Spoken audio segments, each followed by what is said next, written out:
xin trân trọng kính mời công ty trách nhiệm hữu hạn mỹ phẩm thiên nhiên Alisato hướng tới mục tiêu mang lại các sản phẩm làm đẹp có nguồn gốc tự nhiên. Công ty chúng tôi được thành lập với mong muốn cung ứng ra thị trường những dòng sản phẩm chăm sóc sắc đẹp an toàn, hiệu quả, phù hợp với làn da của phụ nữ Việt Nam nói riêng và thế giới nói chung.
Mình rất là yêu thiên nhiên nên là mẫu mã của mình là phải màu xanh.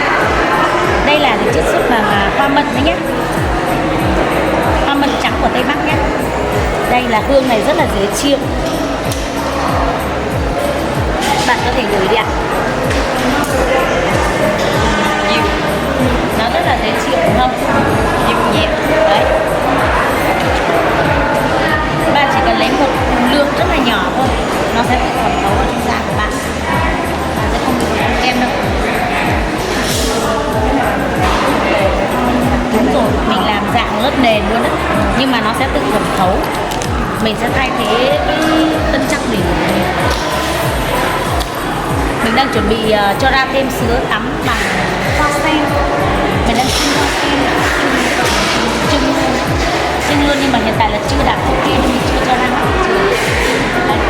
Mặt đẹp, phấn đẹp, serum hoa ban, serum này, đây là kem nám và khá là nhiều năm thử bạch.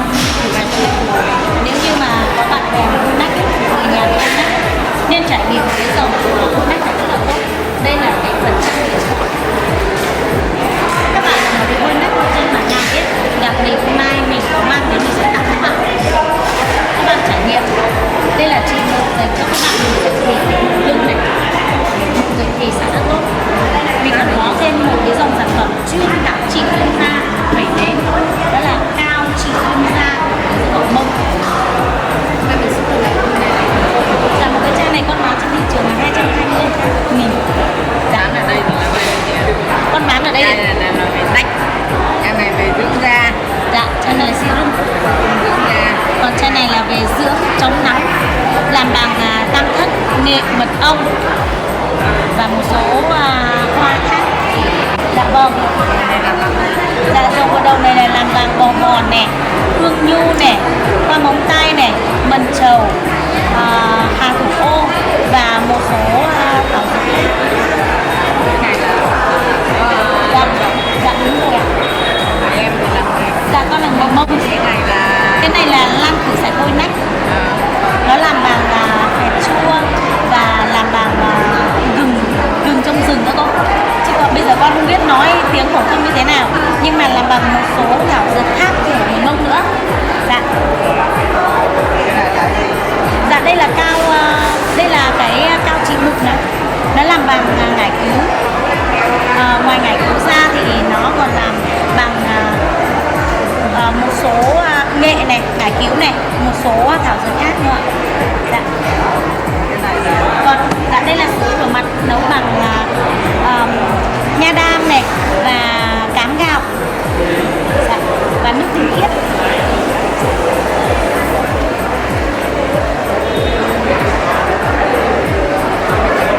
Còn dung dịch vệ sinh thì hôm nay là tụi con đi xa quá, tụi con không mang được đi theo.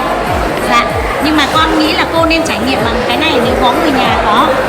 Cái này thì cô nên trải nghiệm xem nó khác so với lại những cái sản phẩm ở thị trường như thế nào. Vâng. Thì bây giờ cũng chính tại cái chương trình sự kiện này thì con cũng muốn là mọi người trải nghiệm, để mọi người biết được là các cái sản phẩm mà làm bằng truyền thống của người dân tộc Mông nó tốt như thế nào và nó an toàn như thế nào ạ. Dạ.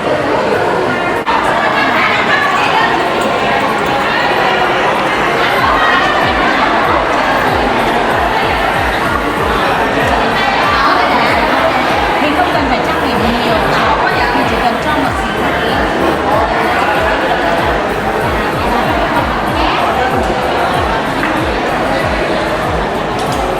Vậy là khoảng làm sao thì Bao nhiêu một cái này? Là 245.000. Cái này là mình đi đám cưới này, đi ăn rồi đó. Là mình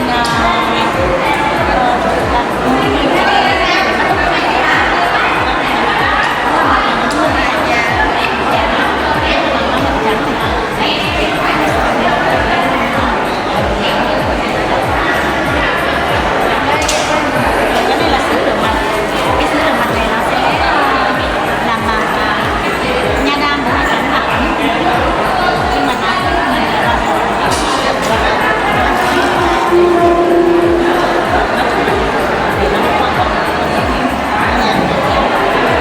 hoa móng tay, trầu, hạt ô và vỏ bưởi, xả, gừng, nói chung là tất cả em thấy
mụn dày thì á, chứ bình đâu rồi ta mọi người có ai bị